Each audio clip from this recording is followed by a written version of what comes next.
طبعا غوالي بعد ما رجعت على البيت جبت الخضرة ورحت على البيم، كمان جبت رز وجبت بازلة خضرة كمان. هلا بدي اقشرها واجهزها.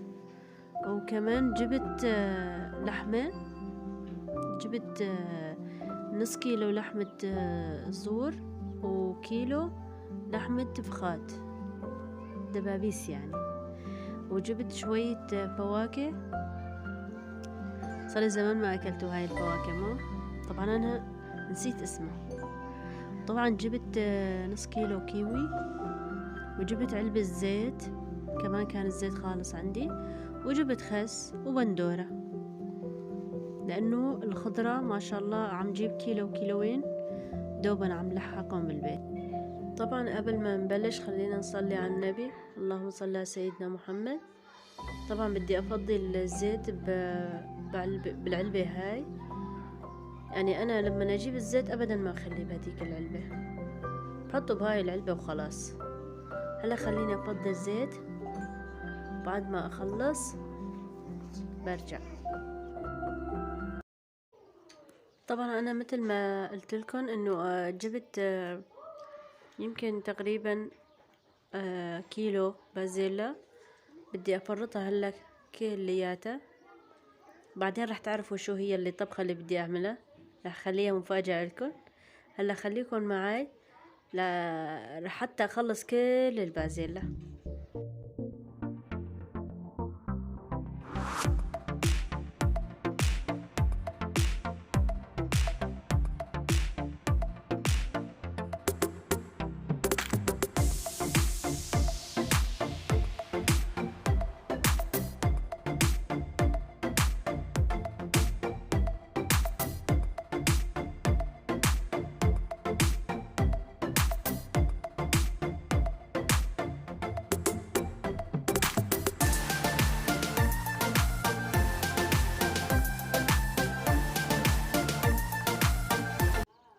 طبعا ما شاء الله هاي الكمية اللي طلعت، يعني والله الوسخ اكتر من البازيلا طلع. شايفين الوسخ قديه طلع؟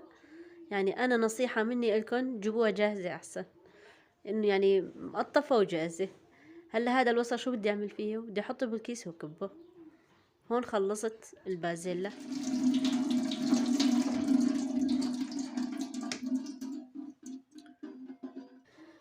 طبعا هون بدي اقطع الجناحات، انا اخر الجناح بكبه، والجناح من هون بقصه من النص. وبعد ما اقصه من النص اول شي بنضفهم منيح من الشعر ومن اي شي، بعدين اقطعهم. هلا بدي اقطع اللحمة كلياتها. طبعا انا ابدا ما اخلي فيها وسخ. طبعا مغسول اللحمة، وحطيت لها شوية خل وشوية ليمون، عصرة ليمون كمان. خليتهم قبل ما اقطعهم، خليتهم فيها شي تقريبا ربع ساعة منقوع اللحمة بالمي. هلا خليكن معي، بدي اقطع اللحمة كلها واجهزها، وبرجع بغسلها مرة تانية.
طبعا هلا بدي ابلش بالتتبيلة.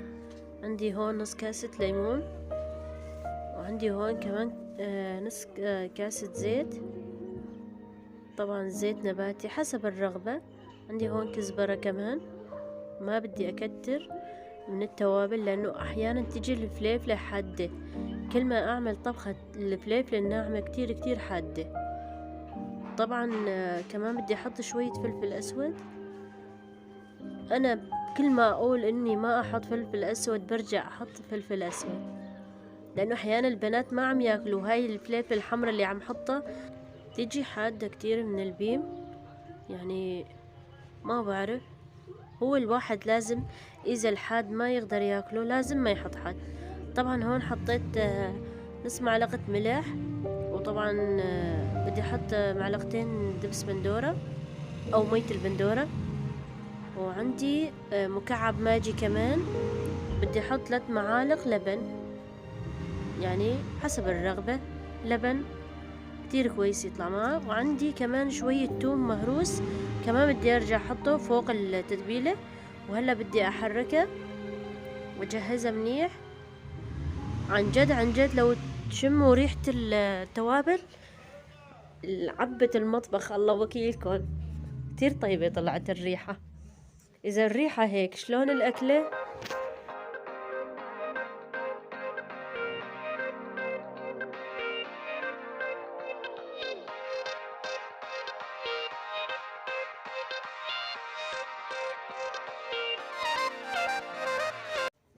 اكيد عم تسألوا حالكم شو هي الطبخة. ما راح اقولكم، راح خليكم انتو تحزروا.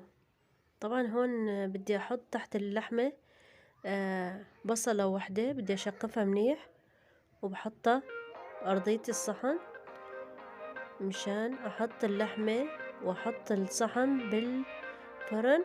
طبعا هون بعد ما جهزت صلى اللحمة اكتر من ساعة بالبراد مع التتبيلة. هلا بدي اصفها منيح. بعد ما بجهزها بحطها بالفرن. بحطها بالفرن يعني اقل لازم تكون ساعة، لازم تكون ساعة لحتى تستوي منيح. وبعد ما تكون ساعة تشقروها من فوق تطلع كتير كتير طيبة.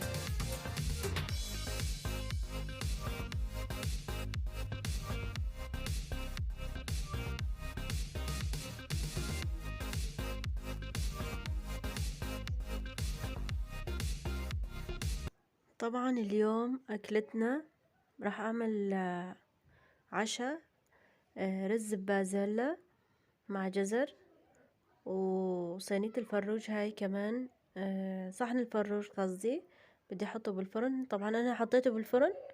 هلا بدي أحمص الجزر والبازلاء.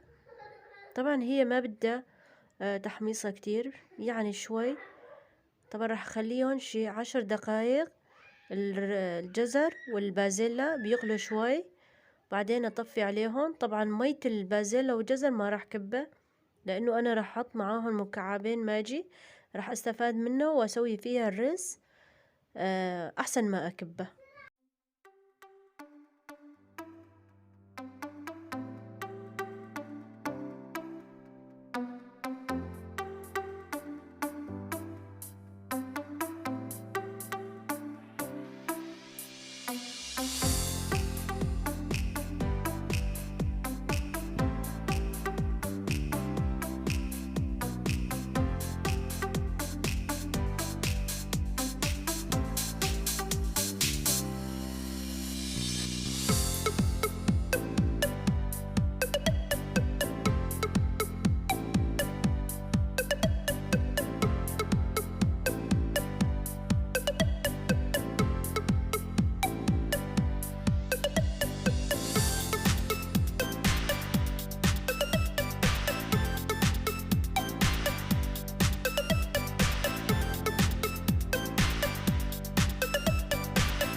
واخيرا هون استوى الرز ما شاء الله بسرعة استوى. طبعا هلا بدي احط البازلاء. انا هديت تحت الرز كان فيه شوية مي هديته. هلا بدي احط شوية بازلاء وبخلط البازلاء مع الرز. وهاي كمان اللحمة جهزت معي، صلى اكتر من ساعة تقريبا بالفرن. والرز والبازلاء كمان جهزت معاي ما شاء الله كتير كتير طلع بشهي.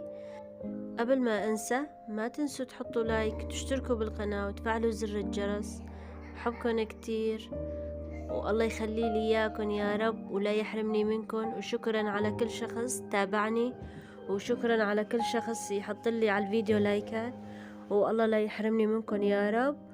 شدولي الهمة شوي لحتى نصير 100 مشترك عندي بالقناة، والله لا يحرمني منكم كمان. وهاي الشكل النهائي، اعطوني رأيكم بالكومنتات، وصحة وهنا. وشو كمان، وما تنسوا اللايك والاشتراك وتفعيل زر الجرس. بحبكم كتير، واخر شي بقولكم سلام.